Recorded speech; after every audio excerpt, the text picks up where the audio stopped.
Did you know Grimsby Town Hall was built in the Italian Renaissance style? Started in 1863, it was completed by 1888.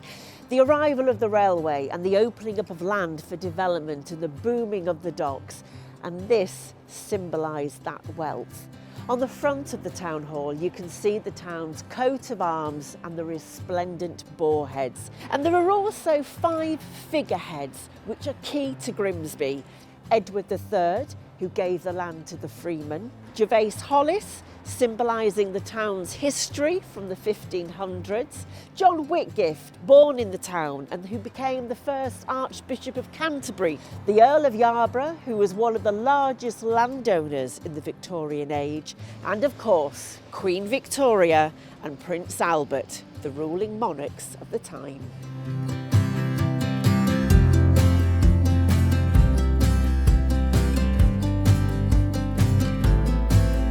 Grimsby is named after the Danish fisherman Grim, and on the side of the town's library you'll find the Great Grimsby seal. The original was made in the 13th century. In the centre of it is Grim, resplendent with his sword and shield, and at his feet are the Danish Prince Havelock and the English Princess Goldborough. The story told by Whistler says that Grim was given Prince Havelock with the idea that he was going to kill him. Instead, Grim, realising that the boy's life was in danger, fled to England and to the Saxon kingdom of Lindsey, where Grim went on to found the town named after him, and Prince Havelock went on to marry the English Princess Goldborough.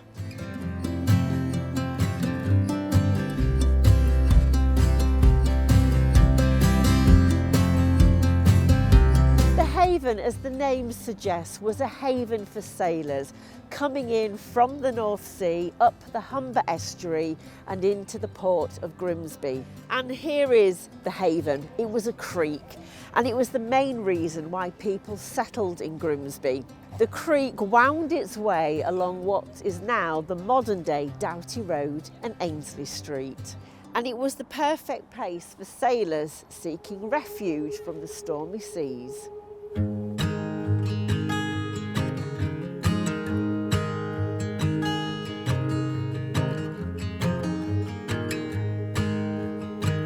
Alexandra Dock was one of the first docks to be built when the medieval port near the riverhead began to silt up.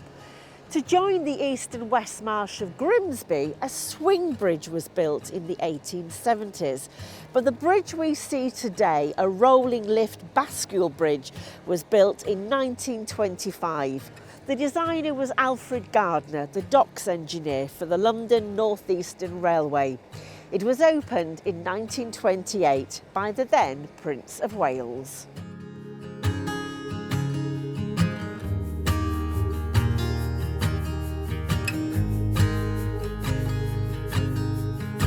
The River Freshney runs into the haven, and this part of Grimsby is known as Garth Lane, and that's named after the fish garths. In the medieval period, wattle hurdles were placed in the river and nets and traps were inside these garths, and it's where the fishermen would catch migratory fish such as salmon and trout.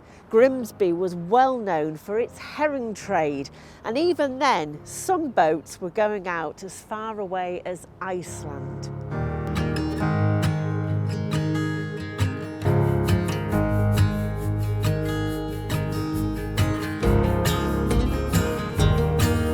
Victoria Street runs from the old marketplace all the way to Lock Hill near the docks, and it follows the old Wold Newton Turnpike Road.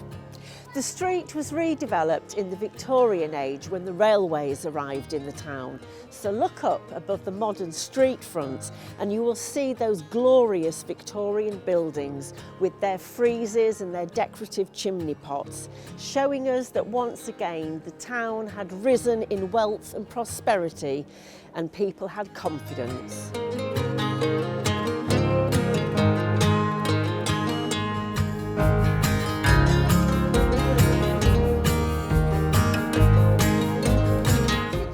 The former Savoy Cinema, which opened in 1920, was the first cinema in Grimsby to show a talking picture.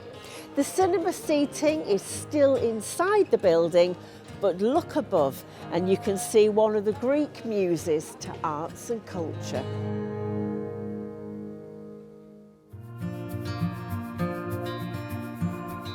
The old marketplace and the bullring resonate strongly in the memories of older Grimbarians, but sadly these two places were demolished in the early 1970s as part of a big master plan to bring Grimsby into the 21st century. But their names still live on. The bullring got its name from the days of bull baiting, when butchers would bring their livestock to the market and people would witness the spectacle of them being killed. It was finally outlawed in the 1770s by a mayor of Grimsby for being a barbaric sport that people no longer wished to watch.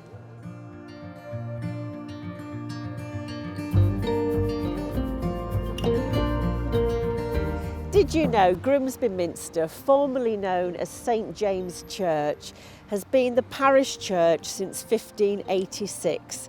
It was built in 1190 and started out as a chapel attached to Wellow Abbey. Inside are some beautiful stained glass windows, including one of John Whitgift, Archbishop of Canterbury to Queen Elizabeth I, and there at the crowning of King James, who was born not so far away. It's also home to Grimsby's imp, the twin of Lincoln's.